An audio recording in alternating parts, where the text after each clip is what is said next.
Ahojte, ja som Sima. A ja som Mirka. A vy znova sledujete reláciu Ženy o technike.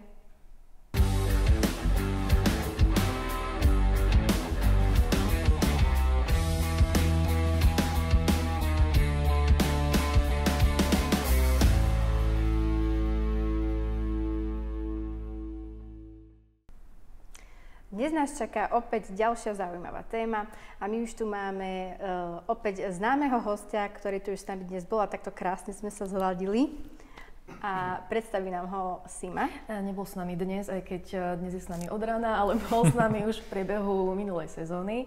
Je tu podpora pre projektantov zo Samsungu Marek Šoška. Ahoj. Marek. A ja sa teším, že dnes bude o tepelkách téma. To sme tu dlho nemali. Dnes bude téma o tepelkách. Mali sme tu už vysvetlenie monoblokov, vysvetlenie splitov, ale dneska by sme sa viacej povenovali nejakým novinkám zo sféry monoblokov. Tak nám kľudne môžeš povedať, že čo má Samsung nové? Tak, v posledných 2 rokoch sme uviedli na trh dokonca 2 novinky, nie jednu, ale rovno 2. A ako si správne poznamenala, sú to monoblokové tepelné čerpadlá. To znamená, že chladivový okruh je od výroby uzavretý priamo v vonkajšej jednotke a nie je tam dodatočná potreba nejakej chladiarenskej práce. Takže posledné 2 modely v podstate, alebo novinky, ktoré Samsung uviedol na trh, sa volajú Mono HT Quiet a Mono R290. Dobre, máme tu teda nejaké písmenka ABCD. Vieš mi povedať, čo to Mono HT Quiet alebo to HT tam znamená, prípadne nejaké jeho plusy?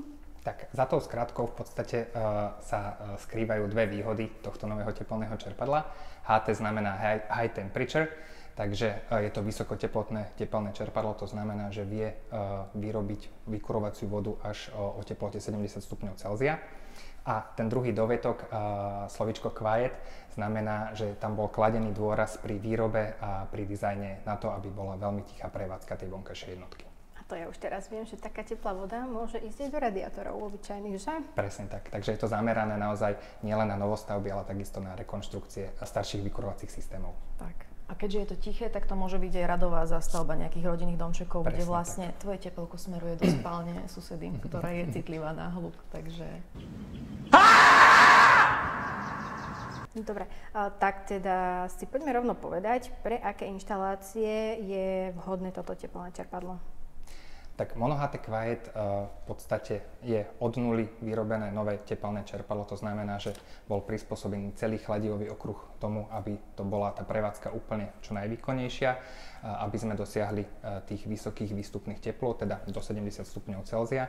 A takisto sa môžeme pochváliť tým, že dokážeme poskytnúť plný vykurovací výkon až do vonkajšej teploty minus 25 stupňov Celzia, čo znamená, že keď má 8 kW teplné čerpadlo, výkon 8 kW, tak to dokáže dodať aj pri minus 25 stupňov Celzia vonku. Takže Oravský región. Pozdravujeme. Ste sa vytiahli teraz tento rok. No.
Spomínal si teda aj druhý produkt R290. To je teda názov chladiva, aby teda diváci pochopili, že o čo sa tu jedná.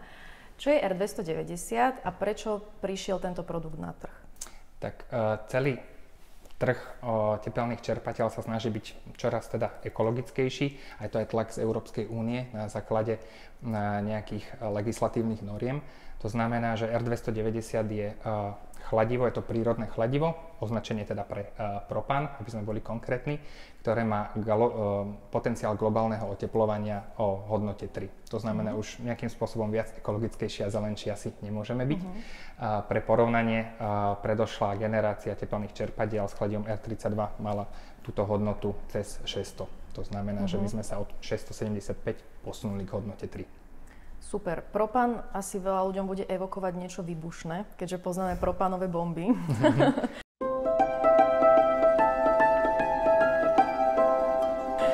Keď budeme mať monoblok s chladivom R290, tak sú tam nejaké špeciálne opatrenia alebo niečo iné, čo nepoznáme pri tepelkách, čo je rozdielne pri inštalácii alebo umiestnení, alebo na čo si treba dávať pozor?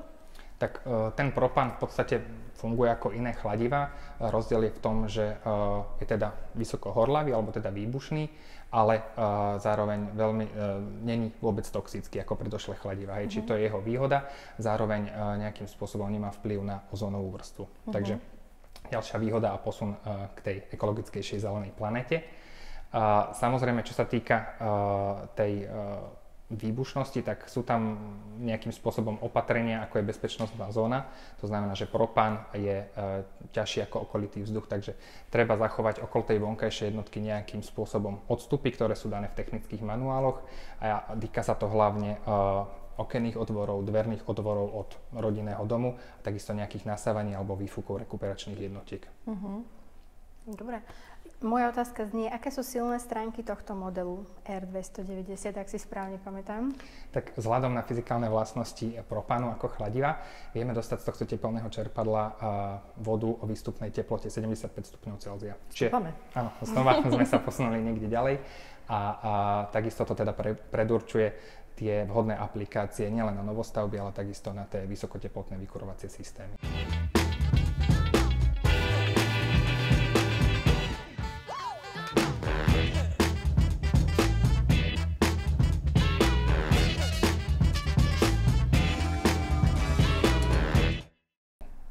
Prípadne pre ohrev teplej užitkovej vody. Presne k tomu som sa chcela dostať, že či môžeme týmto aj ohrievať TUVčku, ak áno, tak akým spôsobom? Že či teda tam musí mať ten externý zásobník na teplú vodu stále, alebo je tam aj nejaký model s integrovaným zásobníkom, alebo ako to funguje? Tak, ako všetky naše tepelné čerpadlá, aj tento model vie v podstate vykurovať, chladiť a ohrievať teplú užitkovú vodu. To znamená, keď sa bavíme o tej TUVčke, tak sú tam v tomto momente dve možnosti. Buď teda kombinácia s riadiacou sadou, kde má ten inštalatér alebo koncový zákazník voľbu externého zásobníku teplej vody, ktoré začínajú možno od 250 litrov až po 500 alebo 1000, v závislosti od naozaj tej požiadavky a odberu teplej užitkovej vody. Prípadne je tam možnosť kombinácie vonkajšej jednotky s vnútornou kompaktnou jednotkou, v ktorej je už vstávaný zásobník teplej vody, buď 200 alebo 260 litrový, a túto kompaktnú jednotku voláme Climate Hub.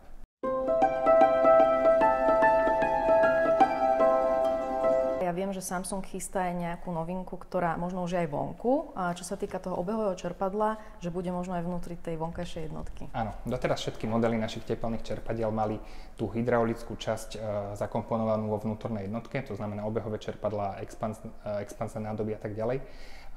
Ale teraz prichádzame s modelom Mono R290 Pump, ktoré má tú hydrauliku už vo vonkajšej jednotke. To znamená, že vo vnútornej alebo v technickej miestnosti skrátka už nepotrebujete nejakú veľkú objemnú vnútornú jednotku, všetko je to zakomponované v tej vonkajšej. Ona sa nejakým spôsobom zväčšila, alebo proste zostala rovnako isto taká veľká? Pri väčších modeloch 12 a 16 kW ostala rovnaká. Tá konštrukcia a pri menších 8 a 5 kW modeloch je o niečo širšia, aby sa to tam zmestilo.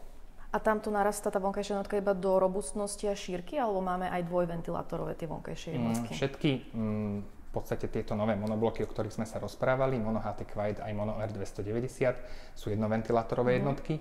To znamená, že sa ako keby zväčšili možnosti ich osadenia okolo fasády domu, pretože sa výškou zmestia pod okenný parapet. Mňa by zaujímalo, tak keď sa bavíme o Samsungu, tak nie je žiadnou novinkou, že teda Samsung podporuje inteligentnú domácnosť, a preto by som sa chcela spýtať aj na ovládanie tohto tepelného čerpadla, či ho viem takisto zapojiť do tejto domácnosti, alebo ovládať cez nejakú aplikáciu a podobne. Určite áno. Úplne tým najzákladnejším ovládaním alebo formou ovládania je samozrejme káblový diaľkový ovládač, ktorý slúži samozrejme ako termostat, to znamená niekde v priestore vie snímať tú priestorovú teplotu izbovú. A takým nadradeným ovládaním, alebo čo je v podstate tá pridaná hodnota, je to, že s novými vnútornými jednotkami Climate Hub prichádza už aj integrovaný Wi-Fi modul priamo v tej vnútornej jednotke. To znamená, že to viete automaticky pripojiť do aplikácie SmartThings, o ktorej sme sa tu rozprávali minulú sezónu. Nájdete túto link na ďalšiu reláciu s Marekom Šoškom.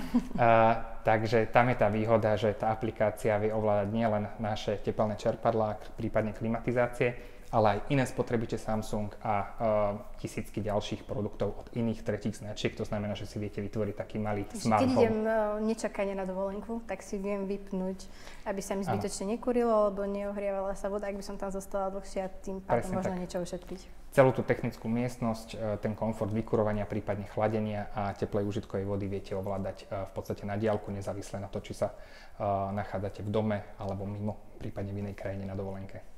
Super. Výborne. Máš nejaké ďalšie otázky? Buď teraz, alebo mlčte navždy. Ja mám ešte otázku. Nebudem mlčať navždy, pretože ja som počula o niečom, čo sa volá EHS Cloud. Ale nie sú to oblaky. Neviem, čo to je, samozrejme, ale keďže tu mám teba, Marek, tak prosím ťa, povedz mi k tomu niečo. Počula si veľmi dobre. Je to ani nie produkt, ale je to skôr služba od Samsungu pre inštalačné firmy a pre distribútorov, ale samozrejme budú z toho ťažiť aj koncoví zákazníci. Je to v podstate servisný, vzdialený prístup na dohľad pre tepelné čerpadlo. Cover for me.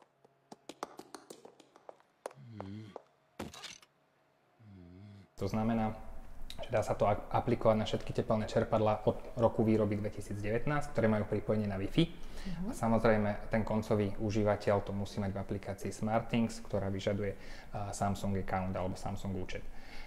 Výhodou tohto produktu alebo tejto služby je v podstate to, že koncový zákazník má priame spojenie s jeho inštalačnou firmou, ktorá mu to zariadenie namontovala, ktorá sa mu o to stará a drží mu na to záruku. To znamená, že akékoľvek prípadné chybové hlásenie vyskočí v EHS Cloude alebo v tej službe aj inštalačnej firme.